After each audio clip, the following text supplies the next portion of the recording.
সকলকে জানাই good morning. তো সকালে তো হয়ে গেছে, বুঝতেই পারছো এদিকে প্যান্ডেলের এই হাল। আর চলো আমাদের জমিতে, যে আমাদের একটা জমি আছে, ওই জমিতে নারকেল গাছ আছে একটা, তো সেই নারকেল গাছে নারকেল হয়েছে। এখন সব নারকেল পাড়িয়ে আনা হলো, চলো দেখাচ্ছি আমাদেরকে। এত বড় বড় ডাব আমার কি করবো।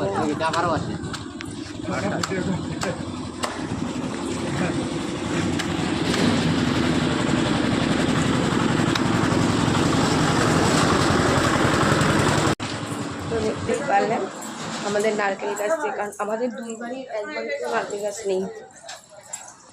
ও বা ডাব তো লাগবে এইটুক সাইজের, এত বড় ডাব তো আর আমি ঘটে দিতে পারবো না। আমাদের ডাব কিনে আনতেই হবে, একটা ডাবও হয়নি এরকম বড় বড় ডাব। ওই ডাব ঘটে দেবো, ঘট উল্টে পড়ে যাবে। তো আর নারকেল হয়েছে গাছে। আসলে আমার এই বাড়িতেও আমার কোনো নারকেল গাছ নেই, আমার ওই বাড়িতেও কোনো নারকেল গাছ নেই। জায়গা নেই তো নারকেল গাছ কোথাতেই থাকবে, পুরো বাড়িঘর ভর্তি।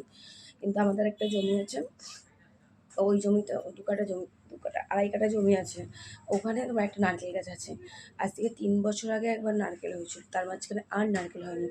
তো এই বছর আবার নারকেল হয়েছে। তো জানো তো নারকেল ফারকেল প্রচুর রকম লাগে, জন্মাষ্টমী হয়েছে, তারপর এই পুজো তো নাড়ু ফাড়ু করতে হবে, তো অনেক ডাব লাগবে। তাই জন্য বাপিকে বললাম পাকা নারকেল গাছ থেকে নারকেলটা সব হারিয়ে নিয়ে আসো। তো কালকেই পাইনি এনাদেরকে, আজকে পেয়েছে, এখন নারকেল তুলে নিয়ে এসছে। তো ভাবলাম তোমাদের সাথে একটু শেয়ার করি। আমার চোখ থেকে যত ঘুমের টলমল করছে, কিন্তু কিছু করার নেই।